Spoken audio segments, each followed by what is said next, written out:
جلد بازی کا مطلب کیا ہے؟ جلد بازی کا مطلب یہ ہے، اس پر میں نے کئی دفعہ بیان کیا نا پورا، کہ ہمارے سارے فیصلے اکثر جلد بازی میں ہوتے ہیں۔ نبی صلی اللہ علیہ وسلم کو دو صفات بہت پسند تھیں، الحلم برداشت، اور سوچ سمجھ کے فیصلے کرنا۔ طلاقیں جلد بازی میں ہوتی ہیں، مار دھاڑ جلد بازی میں، بہت سارے کام ہمارے جلد بازی میں ہو۔ کسی کے بارے میں رائے جلدی قائم کر لیتے ہیں، کسی کو اچھا کہنے میں بہت جلدی کرتے ہیں، کسی کو برا کہنے میں بھی بہت جلدی کرتے ہیں۔ تو اسی طرح جو شخص بھی جس کی دل میں کوئی خواہش پیدا ہوئی، اس خواہش کو فوراً پوری کرنے کی کوشش کرنا، یہ بھی کیا ہے؟ جلد بازی۔ آپ سوچ تو لو بھائی، یہ خواہش پوری کرنے سے آپ کو فائدہ ہوگا، نقصان ہوگا، کہیں لت تو نہیں پڑ جائے گی آپ کو؟ نشہ ہے، دل چاہتا ہے، لوگ کر لیتے ہیں بھائی، اس سے تو آپ تباہ و برباد ہوتے چلے جاؤ گے۔ تو جو خواہشات کا غلام ہوتا ہے وہ جلد باز ہوتا ہے، اور جو مستقبل سامنے رکھ کے زندگی گزارتے ہیں ان کی طبیعت میں جلد بازی نہیں ہوتی، ہمیشہ وہ کامیاب ہوتے ہیں۔ تو یہاں بھی اللہ نے کیا فرمایا کہ جلد بازی کی ایک مثال اللہ نے بیان کی ہے۔ وہ مثال یہ ہے، اذا مسہ الشر جزوعا، جب کوئی مصیبت پہنچتی ہے نا، ہونا یہ چاہیے مصیبت میں انسان کا دل کرتا ہے ہلڑ بازی کا، ہاں ہو چیخو پکار، ادھر ادھر ڈپریشن ہوتی ہے اس کو۔ تو جو دل کر رہا ہے وہ آپ کرنا شروع کر دو، اس پہ کنٹرول نہ کرو کہ بھئی اس کا کوئی فائدہ ہوگا یا نہیں ہوگا۔ ایسا تو نہیں کہ میرے اس ری ایکشن سے فائدے کے بجائے الٹا اور زیادہ نقصان ہو جائے۔ تو اللہ کہتے ہیں جلد باز آدمی کیا کرتا ہے، وہ یہ نہیں دیکھتا، وہ بس اپنی خواہش کو پوری کرنے میں لگا ہوتا ہے۔ غم پہنچا ہے تو اس غم کو ہلکا کرنے کے لیے جو مرضی اسے کرنا پڑے وہ کر گزرتا ہے۔ اس کی مثال ایسے ہے نا، آپ نے دیکھا ہوگا، ایک کہیں کوئی واقعہ ہو جائے نا، کوئی دھماکہ ہو جائے، تو جو انویسٹیگیشن کے لیے لوگ وہاں جاتے ہیں وہ کہتے ہیں ہمیں سب سے بڑی مصیبت پتہ ہے کیا ہوتی ہے؟ وہاں عوام جو احتجاج شروع کر دیتی ہے، اس سے کیا ہوتا ہے کہ وہاں جن لوگوں نے کچھ کاروائیاں کی ہیں نا، ان کے ثبوت مٹ جاتے ہیں۔ ہونا یہ چاہیے، پوری دنیا میں ہم نے ایک اصول دیکھا ہے، جہاں کوئی ایکسیڈنٹ ہو، کوئی واقعہ ہو نا، فوراً وہ روک دیتے ہیں، پورا ایک گھیراؤ میں لے لیتے ہیں کہ انویسٹیگیشن کرنے تو اس میں غلطی کس کی ہے تاکہ اس کو سزا ملے۔ ہمارے یہاں کیا ہوتا ہے کہ پتہ ہی نہیں چلتا کہ غلطی کس کی ہے، اتنا کراؤڈ اکٹھا ہو جاتا ہے، اتنی عوام دائیں بائیں آگے پیچھے، جس کو پکڑ کے پبلک کوٹنا شروع کر دے تو بس وہی مجرم ہے۔ یعنی جس کو پہلے تھپڑ لگ گیا نا، سمجھو وہ کیا ہے، بس اسی نے کیا ہے۔ بہت کچھ الٹا پلٹا ہو جاتا ہے۔ تو وجہ کیا ہے بھائی؟ اپنے احتجاج فوراً کر لینا کسی بھی چیز پہ، سوچے سمجھے بغیر الزام ڈال دینا کسی کے اوپر۔ کئی سال پرانی بات ہے، کیس ہمارے سامنے آیا کہ ایک لڑکی کے نمبر پہ کہیں کوئی مس کال آ گئی، یہ گاؤں میں واقعہ ہوا تھا۔ اب غیرت مند بھائی تھا، اس نے دیکھا یہ کون ہے، دیکھا کسی لڑکے کا فون ہے، پہلے سے اس لڑکی کے بارے میں کسی نے اس کا بہن کے بارے میں دماغ بھرا ہوا تھا، ہوتے اس نے کیا کیا، اس کو گولی مار دی۔ اب بہت پرانا قصہ ہے تو ابھی مجھے تھوڑے سے اس کے آثار باقی رہ گئے دماغ میں، پورا قصہ مجھے یاد نہیں ہے۔ بعد میں انکوائری کی پتہ چلا کہ جی یہ لڑکی بالکل بھی انوالو نہیں تھی، جس بندے نے کی ہے وہ گڑبڑ کرنے کی کوشش کر رہا تھا۔ تو اب کیا ہوا ہے کہ اچھی اس کو پتا چلا کہ یار میری بے گناہ بہن کو میں نے مار دیا، ٹینشن میں اتنا گیا ہے کہ اپنے آپ کو بھی مار دیا۔ پہلے ایک جرم کیا، ٹینشن سے انکوائری پوری کی نہیں ہے۔ بھائی پہلے غور تو کر لو، تجزیہ کر لو، کوئی بھاگی تو نہیں جا رہی، دیکھ لو، اور اگر مس کال آئی بھی ہے، کوئی آپس کا ریلیشن بھی ہے، تو اس کا یہ مطلب تو نہیں ہے نا کہ گولی سے ہی اڑا دو، اس کی اسباب پہ غور کرو، اس کی وجوہات پہ غور کرو۔ پہلے جلد بازی میں ایک کام کیا، ایک بے گناہ کو قتل کیا، اب جلد بازی میں ایک اور گناہ کر لیا، اپنے آپ کو بھی مار دیا۔ تو ہمیشہ جلد بازی میں انسان سے غلط کام ہوتے ہیں، ٹھیک کام نہیں ہوتے۔ کتنی بڑی سے بڑی ٹینشن ہونا، ٹائم سب سے بہترین مرہم ہے، یہ خوب یاد رکھو۔ جب میرے پاس کوئی پریشان آدمی آتا ہے نا, جس کو کوئی بہت بڑا غم پہنچا ہو, اس کی حالت خراب ہو رہی ہو, میں اسے ایک بات لازمی کہتا ہوں کہ وقت سے بہترین مرہم دنیا میں کوئی نہیں. یہ ٹائم گزار لو, اس ٹائم کو کیا کرو, گزارو بس. جیسے جیسے ٹائم گزرے گا نا, حالات اپنے آپ کو خود ہی ایڈجسٹ کرتے چلے جائیں. ایک دفعہ میں ایک ڈاکومنٹری دیکھ رہا تھا, یہ جو کروڑوں اسپم ہوتے ہیں نا جو ماں کے رحم میں جاتے ہیں, جن میں سے ایک کو اللہ سلیکٹ کرتے ہیں انسان بنانے کے لیے. تو ڈاکومنٹری میں کسی گورے نے لکھا ہوا تھا کہ آئی ون دس میچ, یعنی کروڑوں خربوں میں میں یہ میچ جیت گیا. ٹھیک ہے, او بھائی تو نہیں جیتا ہے, یہ سلیکشن کس کی ہے, اللہ کی ہے. وہ کہہ رہے ہیں بھی بائی چانس ہو گیا کہ میں پیدا ہو گیا. بائی چانس کوئی بھی نہیں ہوتا, سب کس کا ارادے سے ہو رہا ہے, اللہ کے. اللہ نے تجھے پیدا کرنے کے لیے کمبخت سلیکٹ کیا ہے, اور اللہ پھر کہہ رہا ہے نحن خلقناکم, ہم نے تمہیں پیدا کیا, ہمارا احسان ہے, تو اب اس احسان کا بدلہ دو. تو جہاں آپ یہ کہیں گے نا اتفاق سے ایسا ہو رہا ہے, وہاں خوشی پہ اتراؤ گے بھی اور غموں پہ ٹینشن میں بھی آؤ گے. یار کیوں ہو گیا میرے ساتھ. اچھا, ہٹلر کتنا روتا رہا تھا آخری عمر تک, تبھی پھر وہ خودکشی کر لی اس نے کہ یار ایک ہفتہ پہلے میں رشیا پہ اٹیک کر دیتا, ہاں یار کتنی بڑی غلطی ہوئی ہے مجھ سے. وہ کہتے ہیں ایک ہفتہ پہلے اٹیک کر دیتے نا تو رشیا کا نقشہ کچھ اور ہوتا. وہ ایک ہفتہ رہ گیا, پتہ نہیں پولینڈ ولینڈ کے کس کے چکر میں رہ گیا, تو وہ رشیا نے اٹیک کر کے اس کی ایسی کی تیسی کر دی. تو روتا رہتا تھا وہ. ابے روتا رہتا نہیں, تو نے جو کچھ حرکتیں کی ہیں تو اللہ نے تجھے کیا دیا اس کا بدلہ. خیر, تو توبہ کر لیتا. مسلمان ہوتا تو کیا کہتا, یار اللہ کی طرف سے چپت لگ گئی ہے میرے, اب توبہ استغفار کر لو. اور توبہ ایسی خاندانی چیز ہے یار, کچھ بھی ہو جائے. ہٹلر مسلمان ہوتا, کہتا میں نے ہزاروں لاکھوں انسانوں کو قتل کر دیا, بند کمرے میں جا کے گڑ گڑا لیتا اللہ سے, معاف کر دے اللہ. دنیا کو نہیں پتا چلتا, اللہ کیا کر دیتا, معاف. لیکن چونکہ کافر تھا تو کیا ہوا ہے, اس نے قوم کا مجرم تھا وہ, اس نے کہا کیا کر سکتے ہیں, اس کو پتا تھا پبلک نہیں چھوڑے گی, تو اٹھا کر کے مارکیٹ سے اپنے آپ کو شارٹ کر. انجام بھی برا, زندگی بھی بری. مسلمان کی زندگی بری ہو, کم از کم انجام اچھا اس کے اختیار میں ہوتا ہے. یار اللہ کو منا لو, اللہ کہتا ہے 100 انسانوں کے قاتل کو بھی میں بخش دوں گا. خیر, تو اسلام نے کیش سزائے رکھی ہے, ٹھک ٹھک ٹھک کر کے, کہ بھائی تھپڑ کے بدلے میں کیا ہے, تھپڑ. تو قصاص کا نظام رکھا ہوا ہے اللہ میاں نے بڑا زبردست. وَكَتَبْنَا عَلَيْهِمْ فِيهَا أَنَّ النَّفْسَ بِالنَّفْسِ وَالْعَيْنَ بِالْعَيْنِ وَالْأَنْفَ بِالْأَنْفِ وَالْأُذُنَ بِالْأُذُنِ وَالسِّنَّ بِالسِّنِّ وَالْجُرُوحَ قِصَاص. کیا زبردست آیت ہے. اللہ فرماتے ہیں ہم نے لکھ دیا ہے, آنکھ کے بدلے آنکھ. کسی نے تمہاری آنکھ پھوڑی ہے, تم کورٹ میں جاؤ گے, جی اس نے آنکھ پھوڑی ہے, یہ ثابت کرو گے, دلائی سے ثابت کر دیا, کورٹ کہے گی تو بھی پھوڑ دے اس کی یہ والی آنکھ. البتہ یہ کام ڈاکٹر سے لیا جائے گا, ویسا نہ ہو پھوڑنے پھاڑنے میں کچھ اور ہی نہ پھوڑ پھاڑ دے, اتنا لمبا چھرا مارے کہ پیچھے سے ہی نکال دے. تو اس میں ماہرین سے مدد تو لی جائے گی, لیکن یہ ہوگا بھائی آنکھ ضائع کی ہے تو تمہاری بھی آنکھ ضائع کی جائے گی. دانت توڑا ہے, سن بسنی, دانت کے بدلے دانت. سمجھ رہے ہو, تو یہ پوری قرآن نے ڈیٹیل بیان کی ہے. یہ ہوتا ہے انصاف, اٹ از کالڈ انصاف. اس میں جس نے جرم کیا شراب پی کے آیا تھا یا بغیر شراب کے کیا ہے, اس سے کوئی فرق نہیں پڑتا. یورپ امریکہ میں ہوتا ہے, پی کے آپ نے دانت توڑ دیا تو کہتے ہیں سزا ہلکی ہے, کیونکہ آپ پیے ہوئے تھے, آپ کو ایکچولی پتہ نہیں تھا کہ میں کیا کر رہا ہوں. اسلام کہتا ہے پینا یہ آپ کا ہیڈ ایک ہے, جو جرم پینے کے بعد ہوگا آپ کو اس کی پوری پوری سزا ملے گی. تبھی اسلام میں احناف کا یہ موقف ہے کہ شراب پی کے طلاق دے دی تو ہو جائے گی. آپ یہ نہیں کہہ سکتے کہ میں نشے میں تھا, ہو جائے گی طلاق. کسی حدیث سے نہیں ہمیں پتہ چلتا کہ نشے میں طلاق واقع نہیں ہوتی, خوب سمجھ لو. تو اگر شراب کسی نے خود پی ہے تو وہ اس کا ایسا نہیں ہے کہ اپنے تصرفات اس کے کالعدم ہوں گے, تو بندہ مارے گا, شراب پی کے بندہ قتل کر دیا نا تو شرابی سے قصاص لیا جائے گا. حالانکہ قصاص تو ایسی چیز ہے جو شبہے سے بھی ساقط ہو جاتی ہے. سمجھ رہے ہو, دیکھو ایک مثال دیتا ہوں. آپ نے ڈنڈا گھمایا, کسی کے سر پھوڑ دیا, وہ مر گیا, تو قصاص نہیں ہے, آپ کو قتل نہیں کیا جائے گا, دیت دی جائے گی.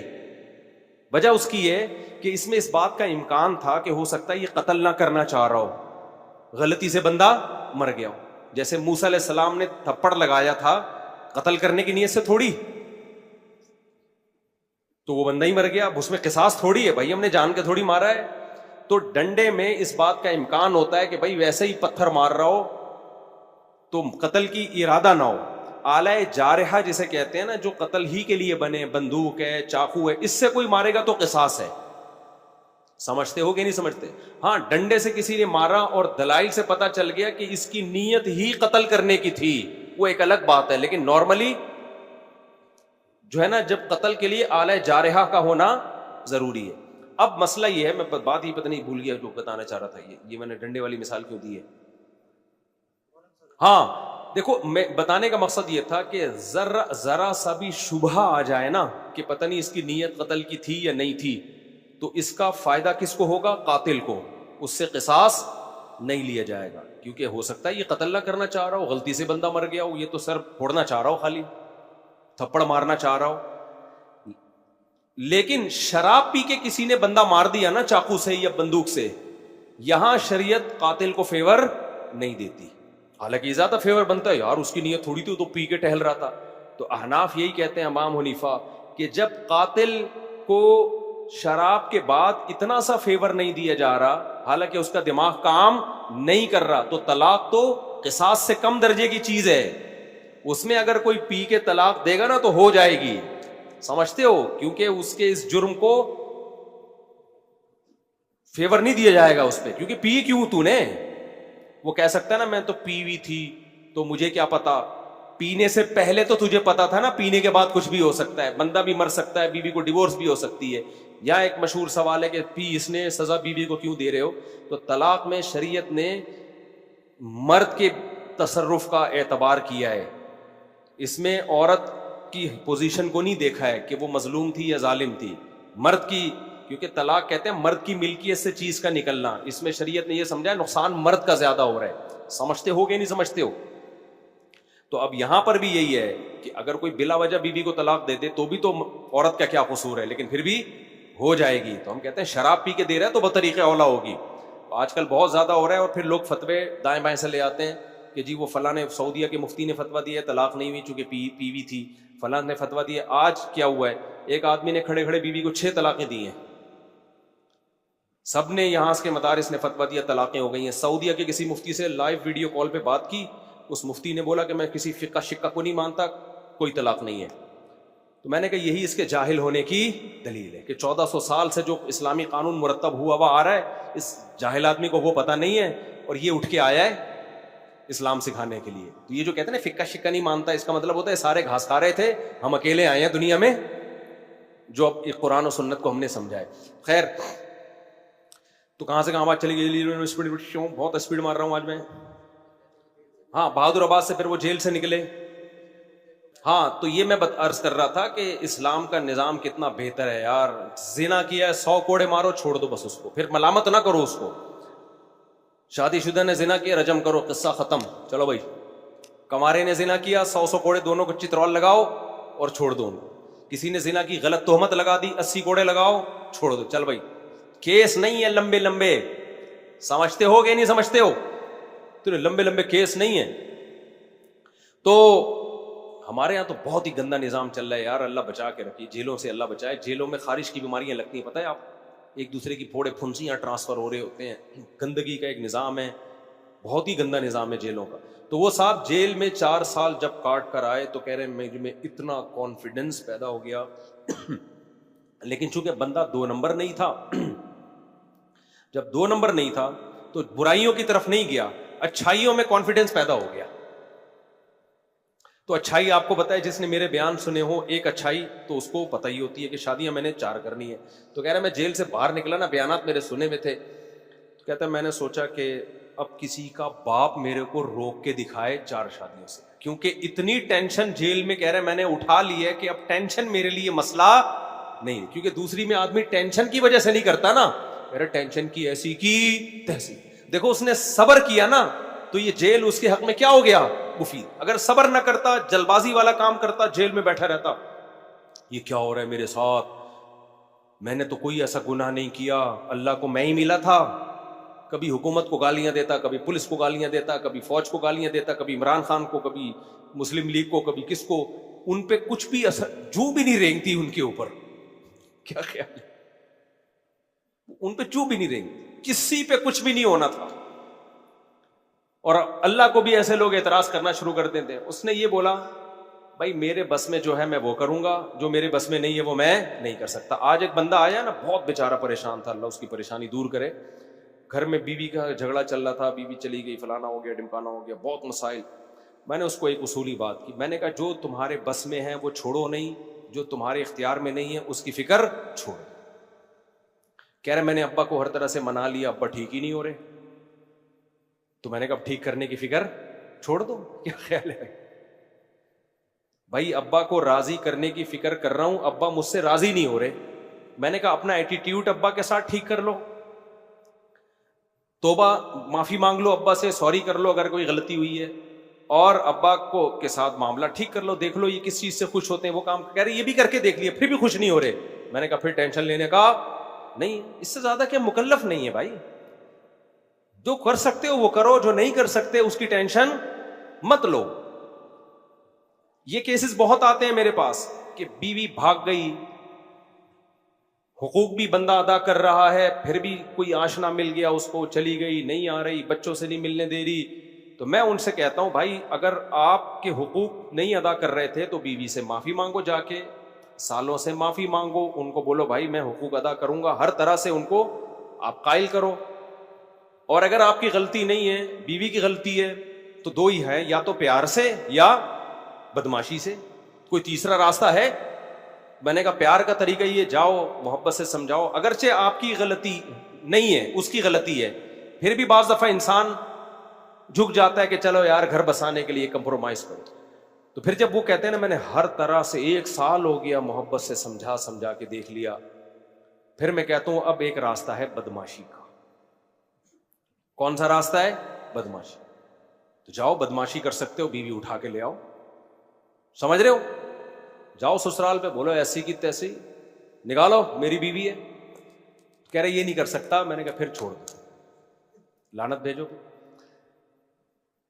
بدماشی کے لیے پاور بھی تو ہونا, ایسا نہ ہو بدماشی کے لیے گئے اور 4 سالے لمبے لمبے نکل کے آئے, انہوں نے تمہارے ہاتھ پاؤں توڑ کے شاپر میں ڈال کے بھیج دی کہ جا گھٹنا جڑوا جا کے اب تو اپنا.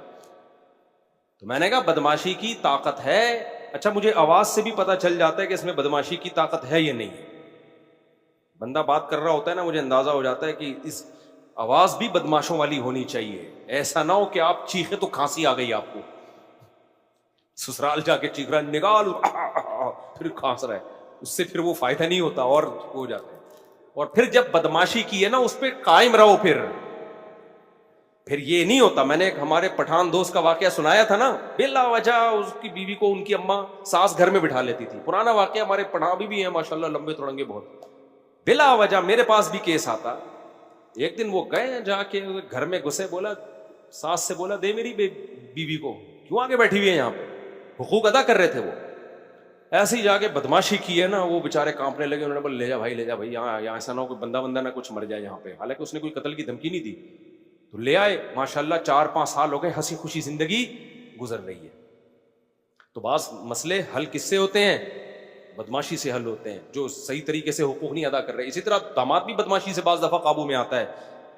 صرف یہ بیوی کا معاملہ نہیں ہے, داماد صحیح طرح حقوق ادا نہیں کر رہا ہوتا, تو وہاں بھی میں کہتا ہوں یار یا تو بدماشی کرو, محبت سے پہلے سمجھاؤ, نہیں آ رہا بدماشی سے نہیں ہو رہا, تو پھر تمہارے پاس ایک ہی راستہ ہے, ولیدگی لو اس سے, سمجھتے ہو, یا پھر کمپرومائز کرو, اسی طرح ظلم سہتے رہو بیٹھ کے.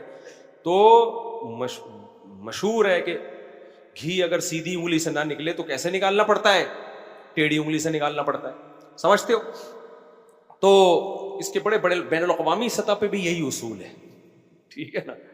بین الاقوامی ملکوں کی جنگوں میں بھی یہی اصول ہے کہ ہر جگہ محبت نہیں چلتی ہے, ہر جگہ آپ میں اگر طاقت ہے تو پھر آپ کو بدماشی دکھانی پڑتی ہے. تو وہاں بھی میں لوگوں سے یہ کہتا ہوں بھائی گھریلو جھگڑا چل رہا ہے, جو آپ کے اختیار میں ہے وہ کرو, جب نہیں ہو پا رہا نا اس کا مطلب آپ معاملہ آپ کے اختیار سے باہر ہے. پھر یہ دیکھو, یہ مت دیکھو کون صحیح ہے کون غلط ہے, اس بحث میں پڑھنے کا فائدہ کیا؟ لوگ آ کے مجھے کہہ رہے تھے میری بیوی غلط ہے. میں کہتا ہوں یار غلط ہے صحیح ہے, تو کر کیا سکتا ہے, کر کیا سکتا ہے تو؟ اب اس بحث میں پڑھنے کا فائدہ کیا کہ غلط ہے یا صحیح ہے؟ جب آپ کچھ کر نہیں سکتے تو لعنت بھیجو, دفع کرو یار, مٹی پاؤ. پھر کیا کرو؟ میں نے کہا ایک اور شادی کرو بس. کہنے کوئی رشتہ نہیں دے گا. میں نے کہا تلاش کرتے رہو, کیونکہ رشتہ تلاش کرنا آپ کے اختیار میں ہے. کسی کو قائل کر کے اس سے زبردستی چھین لینا آپ کے اختیار میں نہیں ہے. تو بس گزارا چلاؤ ایسے ہی, اس وقت تک کمارے چھڑے چھاٹ رہو. کہہ رہے گناہ کا خطرہ ہے. میں نے کہا بچو گناہ سے, روزے رکھو جو اسلام نے بتایا. کہہ رہے اللہ نہ کرے پھر بھی ہو جائے تو توبہ استغفار کرو. ہونے کے بعد اب اس کو ریورس تو نہیں کیا جا سکتا نا. گناہ ہونے سے پہلے کے اصول یہ کہ بچو, ہونے کے بعد اب ریورس نہیں ہو سکتا. یہ ہمارے اختیار میں نہیں ہے کہ ہم کہیں کہ اب ماضی میں جو ہو چکا اس کو, ماضی کو اللہ کو کہیں دو. یہ تو جہنم میں جب جہنمی جائے گا نا, اللہ سے یہی کہے گا دوبارہ بھیج دے, ریورس کر دے سارا عمل. بہت انسان کا بچہ بن کے زندگی گزاروں گا. اللہ کیا کہتے ہیں؟ پاسٹ کبھی ریورس نہیں ہوتا, ماضی کبھی تبدیل نہیں ہوتا. تو جو گناہ ہو گیا وہ ہو گیا, اب اس پہ کہ دوبارہ جا کے بچوں میں نہیں ہو سکتا. اب آپ کے اختیار میں یہی ہے کہ اللہ کو توبہ کر کے گڑ گڑا کے منانے کی کوشش کرو. زندگی کا اصول کھوپڑی شریف میں آ رہا ہے کہ نہیں آ رہا؟ جو اپنے اختیار میں, مولانا شرف علی تھانوی رحمۃ اللہ علیہ بات بہت زیادہ تاکید سے کہتے تھے, جو چیز آپ کے اختیار میں ہے اسے چھوڑو نہیں, اور جس چیز کے آپ کا اس پر اختیار نہیں ہے اس کے پیچھے مت پڑو. اب رو رہے ہوتے ہیں اپنی بیوی کی خاطر, بڑے اچھے لوگ ہوتے ہیں جو رو رہے ہوتے ہیں, کو یاد آ رہی ہے. میں کہتا ہوں بھائی دیکھو, آپ کو اس سے محبت ہے, اس کو نہیں ہے, تو کیا کرو گے؟ نہیں, یا تو بدماشی یا محبت, دونوں ہی نہیں ہے. تو رونے کا حل ہے میرے پاس. کہتے میرا دل جل رہا ہے, رونے کا حل ہے. رونے کا حل یہ ہے کہ اس کو یاد کرنا چھوڑ دو, کہیں اور شادی کر کے دل ادھر لگاؤ. آہستہ آہستہ یہ دل کیا ہو جائے گا؟ یوں سمجھو مر گئی. مرنے کے بعد بھی تسلی آ جاتی ہے نا کچھ وقت کے بعد. یہ قبر میں جا کے لیٹ جاتا ہے آدمی, مٹی ڈال کے آتے ہیں, بھول بھلیا ہو جاتا ہے کچھ وقت, بڑے سے بڑی محبت ختم ہو جاتی ہے. تو یہ بھی کہ ختم ہو جائے گی. ان کمبخت علاج کرنا چاہتے ہی نہیں ہے نا. بار بار اس کو معشوقہ کو یاد کر کر کے ٹینشن لے گا, تو یہ ٹینشن تیری بنائی بھی ٹینشن ہے. تو اس کا نام لینا چھوڑ دو, نمبر بلاک کر دو, تذکرہ چھوڑ دو, اس گلی میں جانا چھوڑ دو جہاں سے سیٹنگ شروع ہوئی تھی. ساری یادیں چھوڑ دو اور اپنے آپ کو بزی کر لو کہیں اور. آہستہ آہستہ دماغ کیا ہو جائے گا؟ خالی. 1 سال لگے گا, 1.5 سال لگے گا, 2 سال لگے گا. اور اگر اس کی محبت ختم نہ بھی ہوئی نا, تو یہ جو جذبات ہیں یہ ختم ہو جائیں گے. تھوڑی سی رہ جائے گی, وہ نقصان نہیں دیتی, وہ غیر اختیاری ہے. سمجھتے ہو کہ نہیں سمجھتے ہو؟ تو بھائی زندگی گزارنے کا اصول یہ ہے کہ جو چیز اپنے اختیار میں ہے اسے چھوڑو نہیں, جو اختیار میں نہیں ہے اس کے پیچھے مت پڑو. اور یہ سوچ کے کہ غلط ہو رہا ہے, جتنا بھی ہو رہا ہے ہم اس کو ٹھیک نہیں کر سکتے. دیکھو ہر تھوڑے دن میں پیٹرول مہنگا ہوتا ہے کہ نہیں ہوتا؟ صحیح ہوتا ہے یہ یا غلط ہوتا ہے؟ کس قدر غلط ہوا ہے نا. اب میں ٹینشن لوں یار اتنے کی گاڑی نہیں ہے, جتنے قسطیں نہیں جا رہی گاڑی کی جتنے کا ڈیزل جا رہا ہے, تو کیا میرے اس ٹینشن سے فائدہ ہوگا؟ بار بار بیٹھا ہوں میں یہ ہر وقت یہی تذکرے لے کے, ڈیزل مہنگا ہو گیا, پیٹرول مہنگا ہو گیا, ڈیزل مہنگا ہو گیا, پیٹرول مہنگا ہو گیا, ٹماٹر مہنگا ہو گیا, خربوزہ مہنگا ہو گیا, تربوز مہنگا ہو گیا, یہ مہنگا ہو گیا. اس سے خدا کی قسم گورنمنٹ پر, ہماری ڈھیٹ قسم کی گورنمنٹ پر تو سوال ہی پیدا نہیں ہوتا کوئی اثر پڑ. یہاں کراچی میں اتنا قتل ہو رہا ہے انسانوں کا, اس سے جب حکومت پہ فرق نہیں پڑ رہا تو ٹماٹر مہنگے ہونے سے کیا فرق پڑے گا؟ آئے دن لاشیں پڑی ہوئی ہیں نا کراچی میں. پرسوں کسی سفید ریش, چند دن پہلے سفید ریش بزرگ کو ڈاکو نے مار دیا. وہ تو ڈاکو تو تھوڑی دیکھنے, جب گورنمنٹ پہ ان چیزوں کا اثر نہیں پڑ رہا تو ٹماٹر تو بات کی چیز ہے. تو اس سے کیا ہوگا؟ ہم سوچ کے سوائے اپنے آپ کو ٹینشن دینے کے کچھ بھی حاصل بولو نہیں. دنیا میں بہت کچھ غلط ہو رہا ہے, ہم اگر اس غلط کے پیچھے ہم نے دیکھنا ہے ہم نے اس غلط کو صحیح کرنے کے لیے کیا کر سکتے ہیں. جو کر سکتے ہیں سوٹیبل طریقہ ہو, جذباتی باتیں نہ ہو. جذباتی باتیں بہت لوگ کر رہے ہوتے ہیں, سوٹیبل جو طریقہ ہے اس کو اختیار کیا جائے, اور جو آپ کے اختیار میں نہیں ہے اس کو چھوڑ دیا, اس پہ تبصرہ بھی نہ کرو. ایک بات خصوصی طور پہ خواتین کے لیے کہوں گا میں اس زمانے کے لحاظ سے. وہ کیا بات ہے؟ آج کل خواتین کی کمپلینز بہت آتی ہیں کہ مردوں کے چال چلن ٹھیک نہیں ہے. مردوں کے چال چلن, بولو شاید آپ میں سے, آپ کے تو سب کے ٹھیک ہیں لیکن اگر کسی کے نہیں ہوں گے تو اس کو احساس ہوگا نا. مردوں کے چال چلن ٹھیک, یہ خواتین میں یہ یورپ کی بیماری تھی انگریزوں کی, لبرل سیکولر لوگوں کی, جو اب اسلامی ملکوں میں بھی وہیں سے یہ گند امپورٹ ہوا ہے. گند وہاں تو بہت تھا تو یہ گند یہاں آ رہا ہے, اور ہمارا سیکولر لبرل طبقہ ان کے گند کو گند ماننے کے لیے تیار ہی نہیں ہے. میں نے ولاگ میں بتایا نا یورپ کی کچھ مغربی ملکوں کی کچھ اچھی چیزیں کچھ بری چیزیں, تو میں نے بری چیزیں بتائی نا تو نیچے لوگوں نے لکھا تھا مبالغہ آ رہی ہے, ایسا نہیں ہے, وہاں بہت سکون کی زندگی ہے. سکون کی ہے تو کتوں سے کیوں دل بہلا رہے ہو؟ تو بس کچھ لوگوں کو نا کچھ لوگوں کے دماغ میں بیٹھ گئے ہیں, کچھ سافٹ ویئر غلط انسٹال ہو گئے ہیں. تو اب ایسی خواتین کو بھی ہم کیا مشورہ دیتے ہیں؟ بھائی آپ اپنے شوہر کو ٹھیک کرنے کی کوشش کرو, محبت سے ٹھیک ہو جائے, محبت دو اس کو, ادھر ادھر توجہ نہ جائے اس کی. محبت سے ٹھیک نہیں ہوتا. اچھا, خواتین کمنٹس میں بہت ہوشیار ہوتی ہیں. میں نے ایک بیان میں کہیں کہا کہ آج کل خواتین اپنی فزیکل فٹنس کا خیال نہیں کرتی تو میاں پھر دائیں بائیں منہ مارتے ہیں. وہ باہر ہیروئنوں کو دیکھ رہے ہوتے ہیں, ایکٹریسز کو ایسی سلم اسمارٹ, اور بیوی کو آ کے دیکھتے ہیں تو آڑی ترچی بیچاری, تو وہ پھر منہ کہاں مارتے ہیں؟ باہر. نیچے بہت ساری خواتین کے کہ اور میاں اگر خود آڑا ترچا ہو, مجھے بڑی ہنسی ہے, اس کو بھی تو چاہیے نا. تو میں نے کہا یار بات بالکل صحیح ہے. جب اس کو آپ کہہ رہے ہو کہ وہ خیال رکھے تو آدمی کو بھی تو چاہیے نا. وہ بھی تو ہیروز دیکھ رہی ہے باہر جا کے. کیا خیال ہے بھائی, یہ میڈیا پہ اس کو بھی تو ایک ایک ہینڈسم اسمارٹ نظر آ رہا ہے, اور آدمی آڑا ترچا ٹیڑھا میڑا چل رہا ہے تو پتہ نہیں چل رہا کہ کرالنگ کر رہا ہے یا چل رہا ہے یہ. تو مجھے امام ابو یوسف کا قول یاد آ گیا ایک خاتون کے کمنٹس کے کہ کما احب ان تتزین لی تحب ان اتزین لہا. جیسے مرد کی خواہش ہوتی ہے کہ عورت اس کے لیے زینت اختیار کرے, تو عورت کی بھی خواہش ہوتی ہے. یہ امام ابو یوسف جو امام حنیفہ کے شاگرد ہیں نا, یہ 1300 سال پہلے وہ کہہ گئے ہیں, 1300 سال پہلے اس زمانے میں, کہ جیسے مرد کی خواہش ہوتی ہے کہ بیوی اس کو اچھی لگے, تو عورت کی بھی خواہش ہوتی ہے کہ میرا میاں مجھے انسان کا بچہ لگے. ٹھیک ہے نا. اس لیے انہوں نے اس کی ترغیب دی ہے کہ مرد کو بھی چاہیے کہ وہ اپنے حلیے کا خیال رکھے. تو امام یوسف کا یہ قول اور اس خاتون کے کمنٹ سے ایک اور واقعہ مجھے یاد آ گیا. ایک خاتون نے, جب میں فون سنا کرتا تھا, کہا کہ میرا میاں اتنا میلا ہے, اتنا میلا ہے کہ شادی کو 2-3 سال ہو گئے, میں بیزار ہو گئی ہوں, میں اس سے طلاق چاہتی ہوں. میں نے کہا استغفر اللہ, اتنا نان نفقہ دے رہے ہیں؟ ہاں جی نان نفقہ پورا دے رہا ہے, اور بچے بھی ہیں میرے اس سے, بچوں کے ساتھ بھی بیہیویئر اچھا ہے, میرے ساتھ بھی سلوک اچھا ہے, بات بھی تمیز سے کرتا. میں نے کہا اتنا اچھا آدمی سے آپ کیوں طلاق لیں؟ یعنی میلا بہت ہے. اور کیا بولیں یار, ابھی اتنی آگے کیا جائے کہ وہیں پیشاب کر دیتا ہے. یعنی آپ اندازہ لگاؤ, یعنی بیت الخلا بھی سستی میں جانے کی توفیق نہیں ملتی. اب اتنا آپ کہو گے کون میلا ہو سکتا ہے, تو وہ کیا کرتا ہے, بعض دفعہ رات کو نا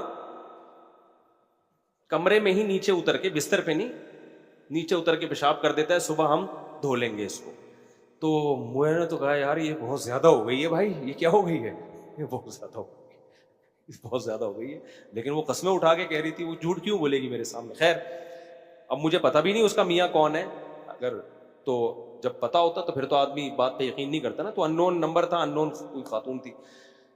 تو جیسے میرے بھائی مرد چاہتا ہے نا عورت اس کے لیے مزین ہو, تو عورت کی بھی خواہش ہے. تبھی علماء نے اس کی گنجائش دی ہے کہ جب آپ کی نئی نئی شادی ہوئی ہو تو بعض فقہاء نے گنجائش دی ہے کہ بال بھی کالے کر سکتے ہیں, کیونکہ شادیاں جوانی میں آج کل ہو ہی رہی ہیں, بڑھاپے میں ہو رہی ہوتی ہیں.